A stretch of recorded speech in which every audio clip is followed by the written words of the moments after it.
우린 지금 7번째 나팔로 빚어진 상황 속에서 옛사람들을 벗어버리고, 그죠? 옛사람들 죽이고, 이런 말 조금 거칠지만 옛사람을 버리는 거죠. 그죠?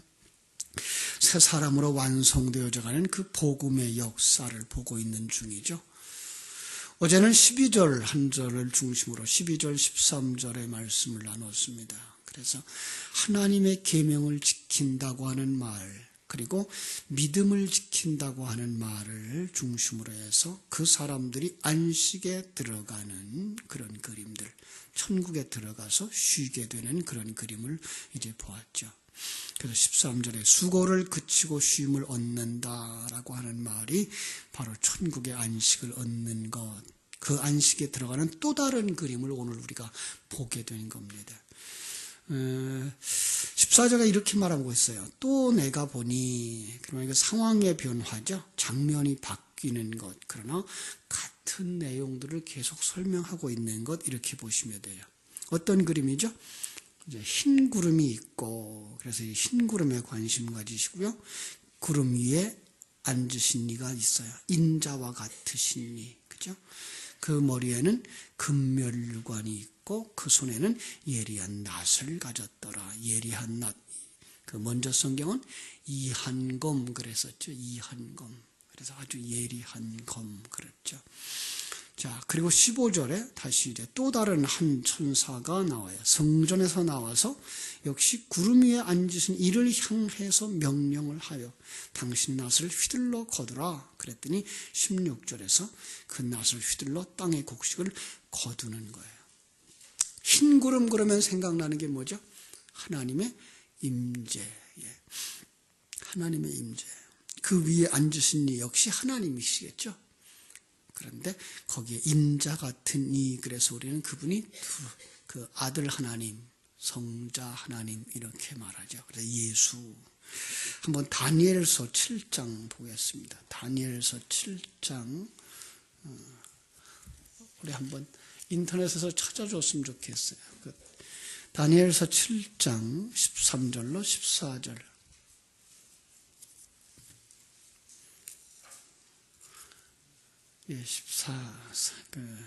다니엘서 7장 13절로 14절. 그래서 어른들을 위해서 좀 컴퓨터를 찾아보라고 이렇게 준비를 했어요.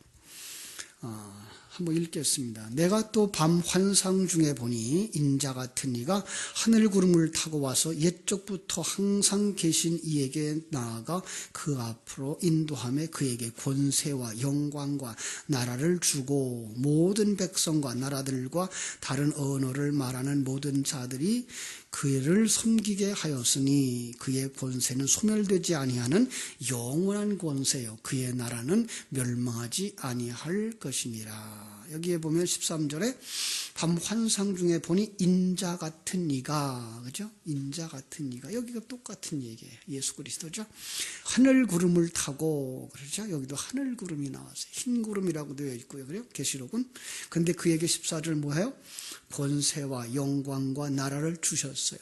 이걸 갖다가 왕권을 주셨다라고 말할 수 있는 거죠. 바로 우리 하나님이 예수님에게 왕권을 주셨고 이 땅에 있는 모든 사람을 다 그 앞에 무릎 꿇게 하셨다라고 하는 말, 모든 백성과 나라들과 다른 언어를 말하는 모든 자들이 그를 섬기게 되었다라는 말을 할 수가 있는 거죠. 그죠? 우리가 잘 아는 대로 마태복음에서는 28장 18절로 20절에서 하늘과 땅의 모든 권세를 주신 것이고 마태복음 16장 28절은 왕권을 가지고 오시는 이라고 말씀을 했어요. 그렇죠? 그런데 오늘 말씀에도 그가 뭘 가지고 있어요? 금면류관. 그죠? 금면류관. 그가 면류관을 쓰고 있고요. 그런데 그 금면류관이 이제 계시록 1장 7절에 나왔던 바로 예수 그리스도가 타고 오시는 그 구름 타고 오시는 예수 그리스도가 그 표현되어질 때 역시 면류관 이렇게 되어 있어요. 그죠? 근데 그것은 이제 왕관이죠. 왕권을 가지신 이가 면류관을 썼으니까 그게 왕관이 되겠죠. 그죠? 그분이 뭘 가졌어요? 손에 이한 검을 가졌어요. 예리한 검을 가졌어요. 그런데 그 예리한 검이라는 말도 있지만 그 말을 조금 찾아보면 예리하다는 말 속에는 아주 쾌속의 아주 빠른 그런 의미도 있어요. 빠른 의미도 있어요. 그러니까 스테파노라고 하는 단어를 썼는데 추수를 위해서 모으는 낫 이런 의미도 있어요. 추수를 위해서 모은다는 의미도 있어요. 자, 성경 속의 낫이라고 하는 것은 우리가 추수를 상징하는 건 알 수 있죠. 그런데 그 추수는 어떻게 일어날까요? 하나는 구원으로 일어날 수 있고 다른 하나는 심판으로 나타날 수 있죠. 예, 그렇습니다. 낫을 휘두르면 구원의 역사가 일어나고 또 심판의 역사가 일어나는 거예요. 오늘 그 두 얘기가 이제 다 있는 거예요. 14절부터 16절까지는 구원의 이야기가 나오고요. 17절에서부터 20절까지는 오늘 본문에 그 얘기는 바로 심판에 관한 이야기가 나오고 있는 거예요. 본문으로 다시 돌아왔습니다. 자, 다시 한번 이 내에서 이야기를 볼게요. 그 낫에 대한 이야기를 할 때 요엘서로 갈게요. 구약 성경 요엘서 3장 12절 13절. 요엘서 3장 12절 13절. 민족들은 일어나서 여호사밧 골짜기로 올라올지어다. 내가 거기에 앉아서 사면의 민족들을 다 심판하리로다. 너희는 낫을 쓰라. 곡식이 익었도다. 와서 밟을지어다. 포도주 틀이 가득히 차고 포도주 독이 넘치니 그들의 악이 크미로다. 이건 뭐예요? 심판인데, 그죠?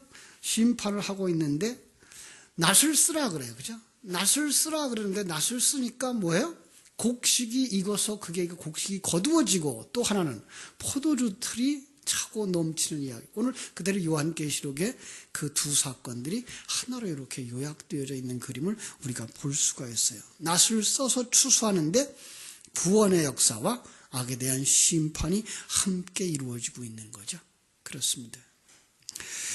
이 낫이 무엇일까? 낫, 스가랴서에 봅니다. 스가랴서 5장 1절로 4절. 스가랴서 5장 1절부터 4절까지 제가 볼게요. 스가랴서 5장 1절. 글자가 보이셔야지, 노인들은? 젊은 사람들은 성경 찾으시고요. 내가 다시 눈을 들어본즉 날아가는 두루마리가 있더라. 그가 내게 묻되 네가 무엇을 보느냐 하기로 내가 대답하되 날아가는 두루마리를 보나이다. 여기 날아가는과 두루마리에 동그라미를 치세요. 그 길이가 20규빗이요 너비가 10규빗이니이다.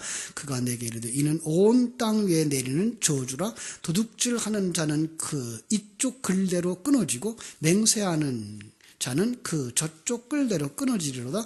만군의 여호와께서 이르시되 내가 이것을 보냈나니 도둑의 집에도 들어가며 내 이름을 가리켜 망령되이 맹세하는 자의 집에도 들어가서 그의 집에 머무르며 그 집을 나무와 돌과 아울러 사르리라 하셨느니라 하니라. 여기 뭘로 살아요? 불로 살이겠죠, 그죠? 자, 지금 날아가는 두루마리를 보았다 그랬어요. 그런데 날아가는 두루마리, 여기에 날아가는이 그 휘두르다는 뜻이고요. 두루마리라고 되어 있는 말이 이게 그 70인역으로 헬라어로 번역을 해놨을 때 이게 스테파노라고 하는 낫이에요. 그러니까 놀랍게도 성경 속에서는 이렇게 같은 의미들의 이야기들을 이렇게 써놓았어요. 그런데 구약에서는 또 다른 말로 번역을 할 수가 있어요. 근데 그 번역을 이렇게 헬라어로 다시 했더니 헬라어로 그 휘두르는 낫과 날아가는 그 두루마리가 같은 단어들을 쓰고 있는 걸 볼 수 있는 거예요. 결국은 같은 의미라는 거죠. 그럼 그 두루마리는 뭐라 그랬어요? 이제까지 복음이죠. 예. 복음이 내려오니까 뭐예요? 수확되어지고 심판되어지는 그런 상황이 벌어지고 있는 거예요. 그죠? 진리와 생명의 말씀을 휘두르면 구원받을 자는 구원받고 심판받을 자는 심판받는다라고 하는 거예요. 자, 그래서 이제 추수하는 장면을 보려고 마태복음을 갔어요. 마태복음 13장. 그죠? 마태복음 13장 우리 추수하는 내용 있죠. 24절부터 봅니다. 마태복음 13장 24절.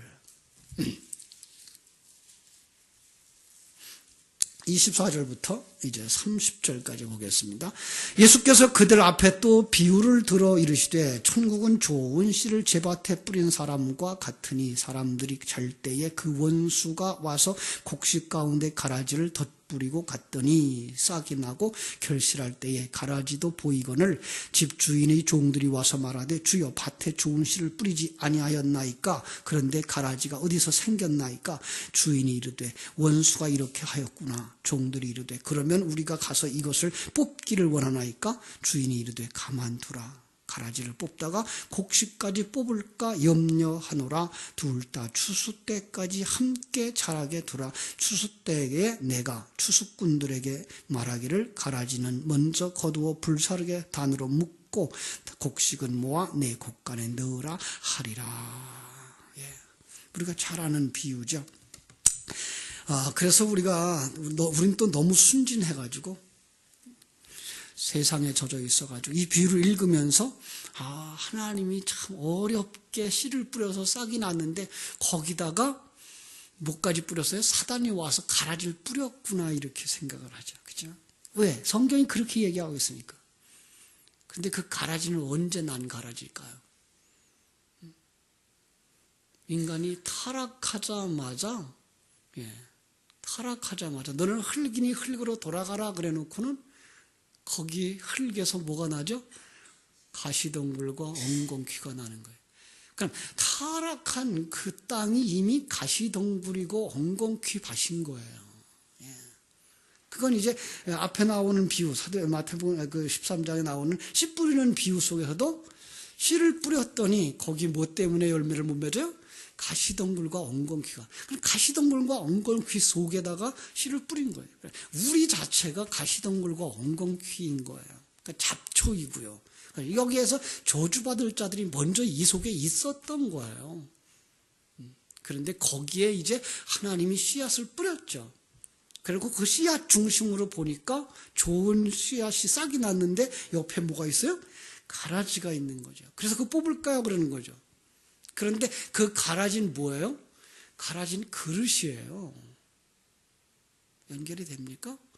이 세상이에요. 그러니까 그 그릇이 없으면 거기에 진리를 담아줄 수 있다 없다? 없어요. 아니 우리 얘기를 이제 또 돌아와서 얘기하면 율법에다 진리를 담아주었어요. 그럼 율법 필요 없겠는데 율법을 버릴까요? 율법을 버려버리면 뭐까지 버려야 돼요? 안에 담긴 것까지 버려야 돼요. 그죠? 버릴 수가 없어요. 그럼 그릇을 가지고 있어야 돼요. 이 세상, 그럼 빨리 내버리면 안 될까요? 아니, 내버릴 수가 없어요. 여기에다 진리를 담고, 하나님의 백성들을 담고 있기 때문에. 이거예요. 이 그림인 거예요. 그래서 언제까지 있어야 돼요? 이 가라지도 마지막 추수할 때까지 있어야 되는 그런 거예요. 그죠? 그래서 그 속에다 하나님이 복음의 씨앗을 뿌려놓고, 그래서 말씀하시는 거예요. 가만두어라. 그죠? 가만두어라. 가라지를 뽑다가 곡식까지 뽑을까봐 염려하노라. 그죠? 그것이 율법의 그릇이고 진리를 담고 있는 그릇이고 하나님의 백성들을 담고 있는 세상이고 더 나아가서는 생명의 말씀, 새 생명을 담고 있는 옛사람인 거예요. 이게 같이 있는 거예요. 그걸 깨버리면 그 안에 담아있는 새 생명도 완성이 안 돼요.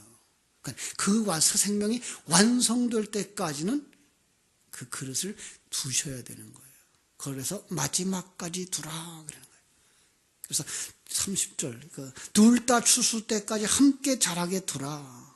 추수 때에 내가 추수꾼들에게 말해서 가라지는 거두어서 불사르고 그죠? 곡식은 내 곡간 천국에 거두어질 거다 이거예요. 자, 이제 다시 요한계시록 본문으로 옵니다.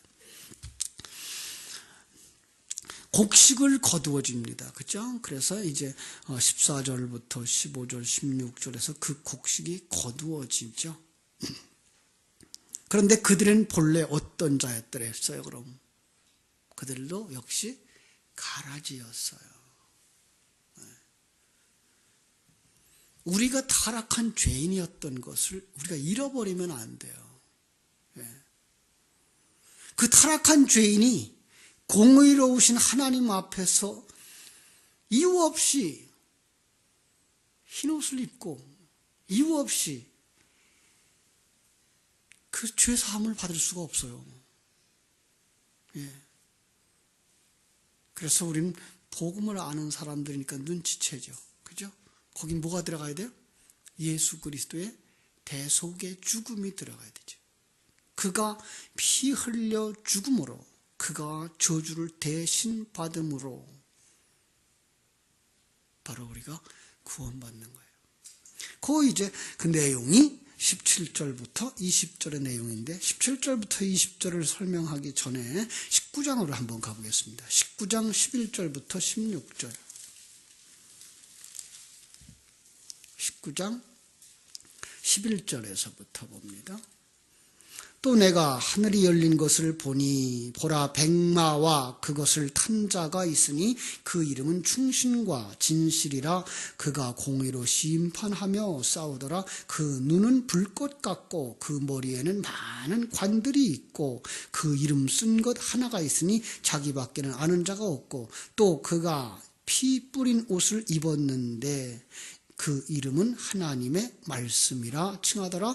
하늘에 있는 군대들이 희고 깨끗한 포도주 옷을 입고 백마를 타고 그를 따르더라. 그의 입에서 예리한 검이 나오니 그것으로 만국을 치겠고 친히 그들을 철장으로 다스리며 또 친히 하나님 곧 전능하신 이의 맹렬한 진노의 포도주 틀을 발겠고 그 옷과 그 다리에 이름을 쓴 것이 있으니 만왕의 왕이요 만주의 주라 하였더라. 야, 여기 백마 타고 오신 예수님이 오셨는데 13절 그가 피 뿌린 옷을 입었대요. 그런데 피 뿌린 옷을 그 원어를 찾아가 보니까 담가서 염색되어진 옷이에요. 그러니까 그 피에 그냥 피가 툭 한 번 떨어진 정도가 아니라 완전히 그 피를 밟고 있어서 그 피에 물들어진 어떤 피예요? 포도주죠, 포도주. 예. 이건 밑에서 있는 바로 그 말과 연결이 되죠. 15절에서 그가 진노의 포도주 틀을 밟는 거예요. 유대인들, 그 이스라엘이나 그 중동 지방에는 이 포도주가 음료예요. 왜냐하면 그들이 물이 귀하니까 음료를. 그래서 그 가을이 되어지면 포도를 수확해요. 포도를 수확해가지고 그 포도주를 즙틀에다 넣고 짜서, 예. 그걸 밟아서 짜는 거죠. 그러니까 밟아서 짜는데 그게가 우리가 아는 것처럼 포도 만지면 포도물이 금방 들죠. 그래서 그 포도를 만지니까 뭐예요? 다리에, 손에 물이 묻는 거죠. 그런데 그게 한두 번 펄펄하고 끝나는 게 아니라 하루 종일 밟고 있으니까 온 다리가 뭐예요? 포도주 색깔로 물들어 버리는 거죠. 그 모습인 거예요. 바로 우리들을 향한 그 하나님의 그 사랑이 우리를 저주 가운데 몰아넣으시고 당신이 대신 저주 받으신 그런 그림인 거예요. 자, 이런 그림을 보면 한번 살펴볼 수 있었으면 좋겠습니다. 그것이 바로 예수 그리스도의 죽음인 거죠. 예수 그리스도의 십자가의 죽음이신 거예요. 예수님 십자가에 죽으실 때에 예수님은 자기 백성을 품에 안고 죽으셨어요. 예. 그러니까 하나님의 백성이지만 타락한 죄인들, 그래서 그 진노의 포도주 틀에다 넣고 심판주이신 예수님이 밟는 그런 거예요. 그런데 그 저주받아야 될 우리를 그냥 우리만 내버려 두고 저주하면 그냥 지옥에 떨어지니까 우리를 자신이 끌어안고 자기 신이 제물이 되어져서 그 심판의 제물로 자기가 들어가는 거예요. 좀 그림은 이상하죠. 그런데 그걸 큰 그림으로 보면 우리를 심판하시는 분이 성부며 또 우리를 심판하시는 분이 성자예요. 그러니까 하나님께서 예수 그리스도를 십자가에 못 박으시는 그런 그림으로 보시면 얼른 구분하기는 좋죠. 근데 사실은 자기가 자기를 심판하는 그런 모습이에요. 예. 이만큼 하나님은 우리를 사랑하시고 우리를 위해서 희생하신 것을 우리가 알 수가 있는 거예요. 그죠? 진노의 포도주 틀에 넣고 심판주이신 예수 그리스도가 밟아서 그를 멸망시키는데 거기 누가 들어갔다? 예수 그리스도가 들어간 거예요. 예수 그리스도가 우리를 안고 제물이 되시는 거죠. 그래서 예수님이 죽으시고 누가 살아나요? 거기서 우리가 살아나는 그런 그림이죠. 새 생명이 살아나고 하나님의 백성이 살아나고 거기서 예수의 피로 씻어 깨끗게 된 옷을 입은 신부가 나오는 거예요. 그래서 계시록 19장에 바로 앞에서는 누가 나와요? 세마포의 옷을 입은 신부가 나오고 그 다음에 곧바로 예수가 나오는데 그 예수는 포도주 틀에서 밟아서 물이 빨갛게 들어버린 그런 옷 입고 바로 나오시는 그런 모습을 볼 수가 있는 거예요. 그래서 우리는 오히려 예수 그리스도의 의로운 옷을 그때 덧입고 올라오는 그림인 거죠. 자, 이제 요한계시로 와서 마감을 하겠습니다. 17절, 14장 17절. 또 내가 천사가 하늘에 있는 성전에서 나오는데 역시 예리한 검을 가졌더라. 낫을 가졌더라.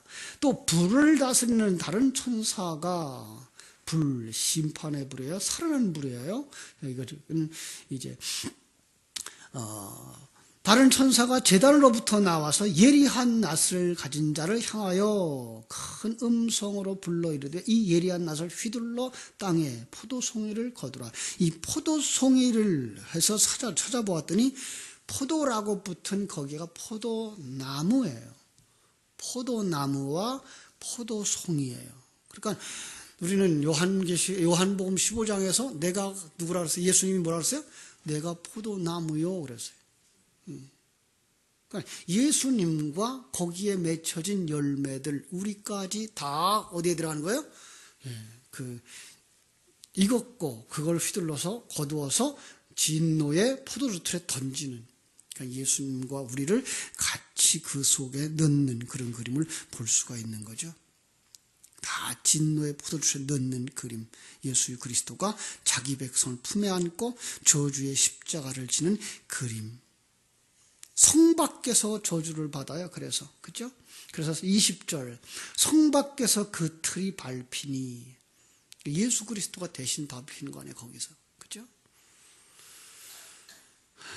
거기서 그런데 포도주 틀인데 거기서 피가 나요. 그죠? 피가 나서 말굴레까지 닿았더라. 말굴레가 뭔지 아세요?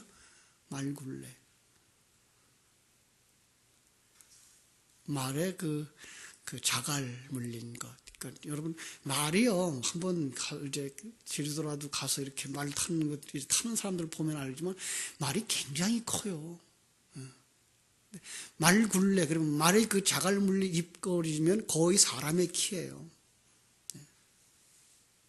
그만큼 피가 흐른 거예요. 그만큼 포도주 틀에서 흘러나온 피가 가득 찬 거예요. 그러니까 우리는 어떤 면에서 거기서 저주받은 자들이고요. 그렇죠? 거기서 살아난 자들이고요. 그리고 퍼져나가기는 얼마까지 퍼져나갔다고요? 1600 스타디온. 1600은 며칠까요? 4 곱하기 4. 땅끝까지예요. 땅끝까지예요. 그 다음에 10 곱하기 10. 그러면은 1600이 되죠. 그는 온전한 거예요. 땅끝에 모든 사람들, 그리고 그 속에 하나님의 백성은 모두 다예요. 거기서 구원받지 못한 백성들은 그냥 저주를 받아서 그냥 들어가는 거예요. 지옥에 들어가는 것이고, 하나님의 백성들은 거기서 어떻게 돼요? 살아 올라오는 거예요. 우린 거기서 살아난 거예요. 참 이런 큰 의뢰를 받고서 이제 알고게 되니까 이게 이 세상에 그 하나님의 그 큰 사랑을 모르고 하나님의 그 큰 희생을 모르고 내 모습만 보면 또다시 교만으로 가버려요. 그죠? 내가 알곡인데 요 생각하는 거죠. 그 알곡이 어떻게 맺어진 알곡인지 모르는 거예요. 내가 신부인데 그 어떻게 만들어진 신부인지 전혀 모르는 거예요. 그죠? 우리는 그러면 안 돼요. 이제 그래서 복음을 계속 반복해서 들어야 되는 거예요. 한 부분만 듣고 나는 이제 흰옷 입은 천사인데, 흰옷 입은 신부인데,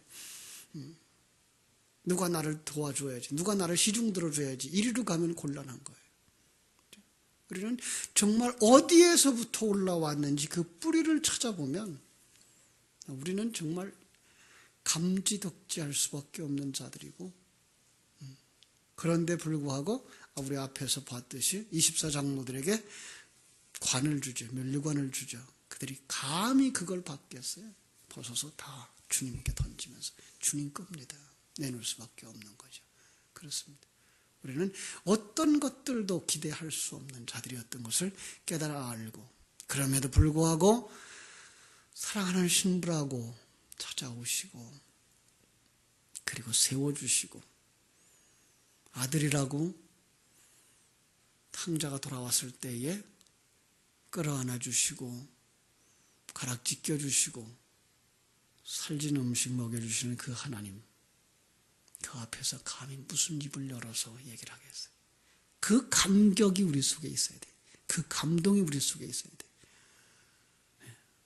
그분을 깨달아 아는 자들이라면 결코 하나님을 향하여 원망할 수 없으며, 하나님이 허락하신 어떤 환경 속에서도 우리는 입 뻥끗할 수도 없는, 정말 감사만 말할 수밖에 없는 바로 그런 자들인 것을 깨달아 알게 되는 거죠.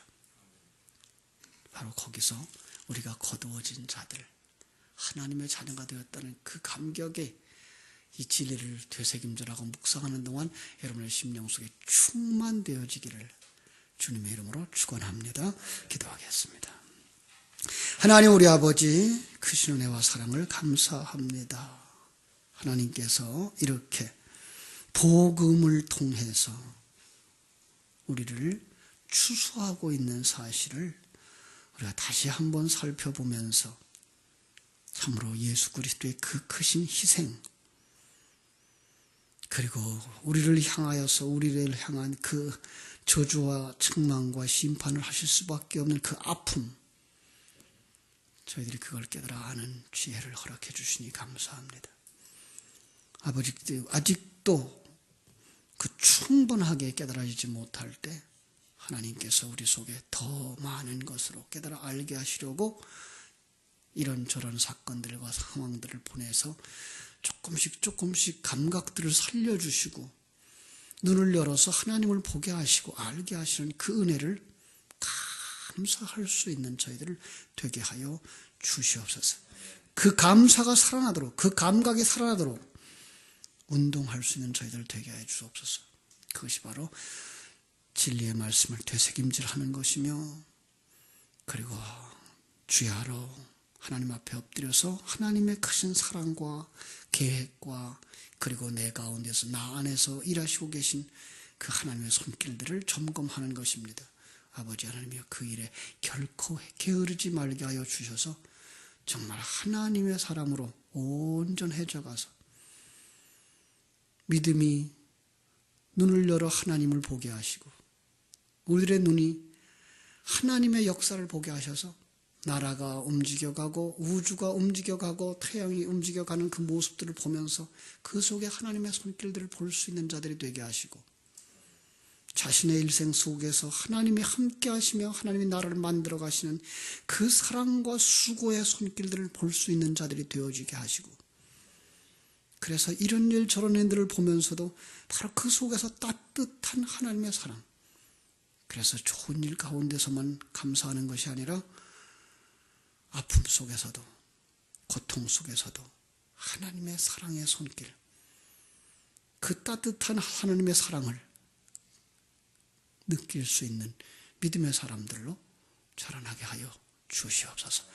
오늘 하루도 큰 은혜를 우리에게 허락해 주셔서 하나님의 그 크신 사랑을 다시 한번 감동하고 감격할 수 있는 저희들 되게 해주시기를 소원하며 거룩하신 예수님의 이름으로 기도하옵나이다. 아멘.